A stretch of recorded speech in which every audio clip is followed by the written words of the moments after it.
Oh, hey everybody, welcome back to the channel. This is Rob, and we're back with another one of our Essential Film Series videos.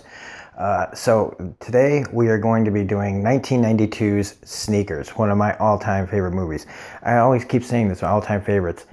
It's one of the reasons why I can't do a real top 10 list of my favorite movies, because I have so many favorites that there's only a few that I can say are in the top, like, 5. But Sneakers came out in September 1992. I was 17, and I saw this movie probably 3 or 4 times at the theater. It stars Robert Redford, Sidney Poitier, Dan Aykroyd, Mary McDonnell, River Phoenix, David Strathairn. A lot of people. Who am I forgetting? Also has appearance. Oh, Ben Kingsley. And then we have like a very young Donald Logue, who these days you'd know is from Gotham, as the dude who's with Commissioner Gordon. I can't believe I can't remember the guy's name. You got Stephen Tobolowsky, who's been in everything. A lot of people remember him as the guy from Groundhog Day that Bill Murray punches out. You've also got Timothy Busfield, another character actor that his name escapes me. He's Buddy Wallace in this. He's been around. Eddie Jones, I think is his name. Been around forever. And there's like just a bunch of people in this, just a ton. This movie is stacked. But when I was 17, I really hadn't seen anything with Robert Redford at that point. I hadn't seen anything with Sidney Poitier. I knew Dan Aykroyd. I knew River Phoenix. Everybody else was just kind of like an unknown to me. But I was told by other, older people older than me, about Sidney Poitier and Robert Redford. And after I saw this movie, I started watching all their movies, and I was just like blown away. And I loved this movie. And one of the things about this movie that I really like is that it's before its time. This was like, these days, a technological thriller is old hat. And this came out at a simpler time in America, if you want to call it that. This is before Fight Club. This is before, The Social Network. This is before all these, movies that have like high-tech concepts and hacking, even before the movie Hackers, and ideas. But before Mr. Robot, ideas that were not really talked about really in movies or done in this kind of way. We've had movies where people don't trust the government. We've had plenty of those. But this is kind of like that first technological one where, we talk about bankrupting the system, getting rid of the debt, putting everybody, getting rid of rich and poor, things that they talk about like in Fight Club and Mr. Robot. It's one of those first like hacking movies that deal with hackers.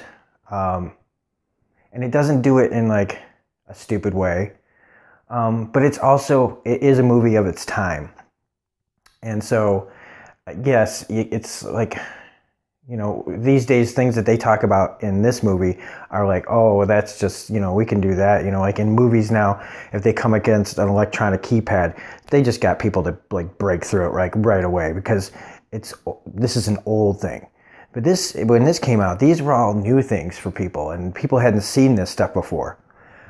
And so, even though it's a little dated as far as like technology goes, the story just really holds up and is so enjoyable. Mostly because of the characters and stuff. Not every character in this movie gets the most development in the world, but what is in this is great. So let's just start with, this is directed by Phil Alden Robinson, who, his biggest claim to fame before this was Field of Dreams. And to be honest with you, I know it's kind of like sacrilegious to say, but I never really liked Field of Dreams. But that, at the time I saw this when I was 17, that didn't factor in. I just thought that the trailer looked really cool. And at 17, and I was already starting to get, kind of into that whole, that age of I don't trust anybody and fuck the man and, everything. So and this is right before the X-Files. This is about a year or so before the X-Files, and that's the X-Files. If anybody's been paying attention to any of my videos, I freaking love the damn X-Files. So, geez, technological problems already. So this was right up my alley. You got Robert Redford. He plays Martin Bryce, who changes his name to Martin Bishop. At the very beginning of this movie, there's going to be some spoilers, but not too many until the end.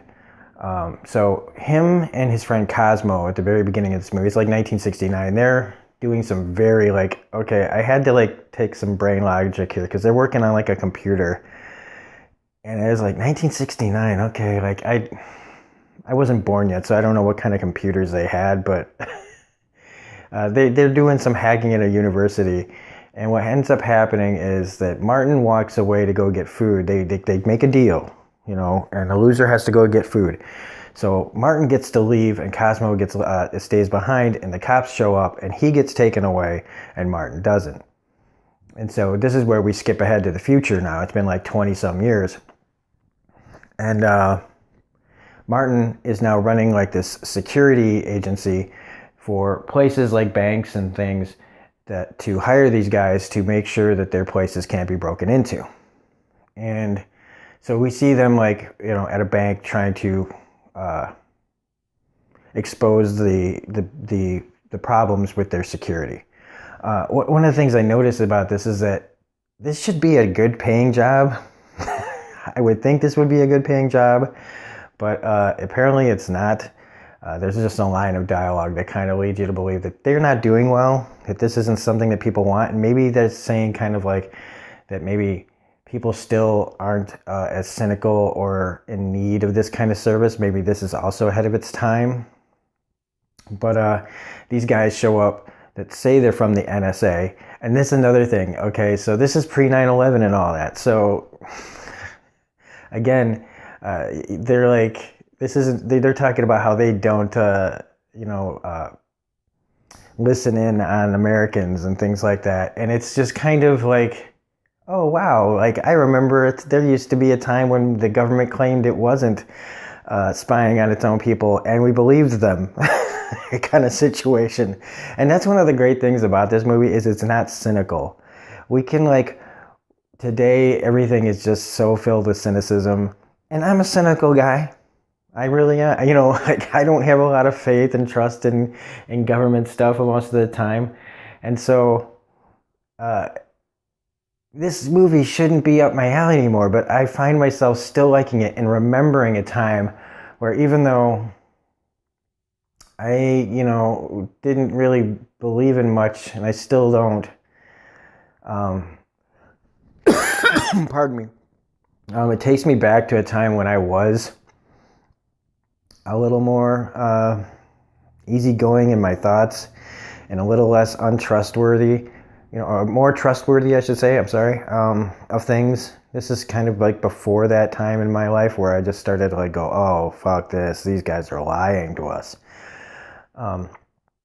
And while there's stakes involved in this movie, the stakes are kind of small, in the big picture could be really bad in this movie, but it handles it in a way that makes you go, it's really about this group of people trying to stop something bad from happening.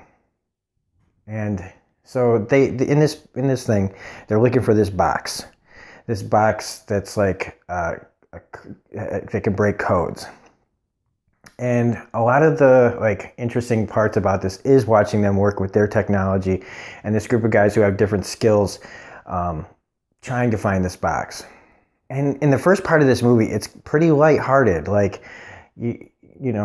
Martin is kind of this sarcastic, charismatic guy who's escaped his past, but now it's starting to catch up to him. You got Kreese, who's played by Sidney Poitier, who is so good in this. As this ex-CIA agent, and he's kind of their, what would you call it, their legitimate, the guy that if they need to point to in their company who's legit, you point to Sidney Poitier's character. He's the one that seems to have like knowledge about the government and how to deal with things. Dan Aykroyd and River Phoenix and David Strathairn respectively have their own little skills. Aykroyd, is pretty good at like breaking into places and security. He's also like a conspiracy nut, which isn't a stretch for Aykroyd since he's a conspiracy nut in real life. And he's just constantly coming up with things that some are, okay. And then there's others, conspiracy things that are just so ridiculous. You just go, oh, Jesus. And no wonder people don't want to talk to him. River Phoenix is just kind of like the young kid, who's good at certain things. And really, he's kind of, I don't know. They don't really give him much in this. He's just the young one who's like looking for love. So, and Dan Aykroyd's kind of one note too, as far as like just, he's a conspiracy guy. Now, David Strathairn, on the other hand, he's the standout. He plays this guy named, they call Whistler. He's blind, and his character has developed like, he's not like Daredevil or anything. He's not like super powered, but it's a movie that shows that this guy has taken his handicap and like been able to use his other senses, especially his hearing and his touch and stuff, and used it for what they need in the security business that they're in for really cool purposes. He also gets some of the best lines, and he gets some of the coolest stuff to do. There's a scene in particular, well, we'll get to that. So those are the guys. And so when they go after this box, and they do get it, I'm not going to spoil how they do things really. And there's a great scene where Robert Redford has to, like, he's caught in a situation where he has to try to come up with a story of why he's there. And Sidney Poitier and David Strathairn trying to give him lines to explain why he's there. And a lot of the things in this movie are the deliveries, the lines, the little idiosyncratic things, the little like just details to a character's reactions and the way they talk and facial tics and mannerisms that are really great. But once they get the box and they start to find out what it is, this is a minor spoiler, but it's the code-breaking box. It's a MacGuffin kind of thing where it can break into any system in America with like ease. Like, it's the code breaker. This guy that they took the box from developed this thing. He figured it out, and you're just gonna have to take logic a little bit out the window or something and go whatever. And so they realize pretty much right after that because Sidney Poitier is like, there's no government in the world that wouldn't kill us all for what this is. And he's right. He's absolutely right.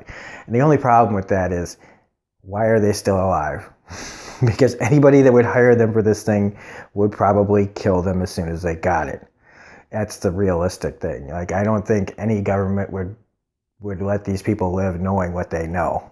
So I don't think they could let them live with knowing that that the government has this either. But again, it's not a cynical movie. So it's kind of like, it reminds me of older movies before the 70s and 60s and stuff, where they just kind of, giving you a simpler story done with like modern technology. So this movie should be cynical, but it's just not, even when it tries to be a little bit. So this is where it takes the turn into a thriller. And I think that's why it's important that you have this lighthearted thing where it's a simpler, oh, hey, this is just our job. And then they get caught up in this thing that could potentially, if it gets in the wrong hands, could destroy governments and, economic systems and stuff.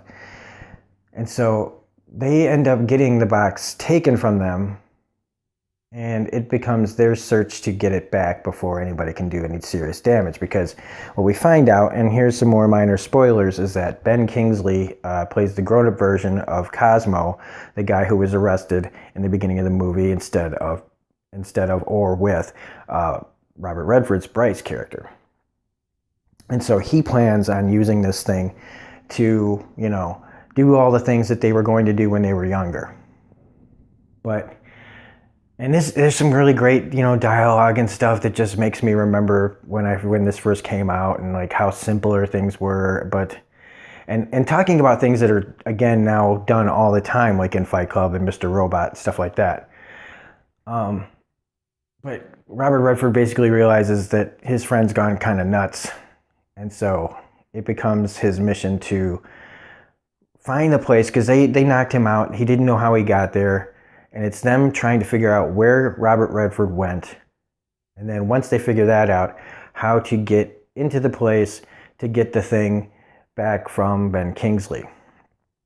And all the ways that they do it are really clever, especially with, they use a lot of David Strathairn, where his hearing comes into play, like him listening to sounds and figuring things out is really interesting. I can't really explain it without ruining it, and I don't want to ruin it, because they do some really interesting things here.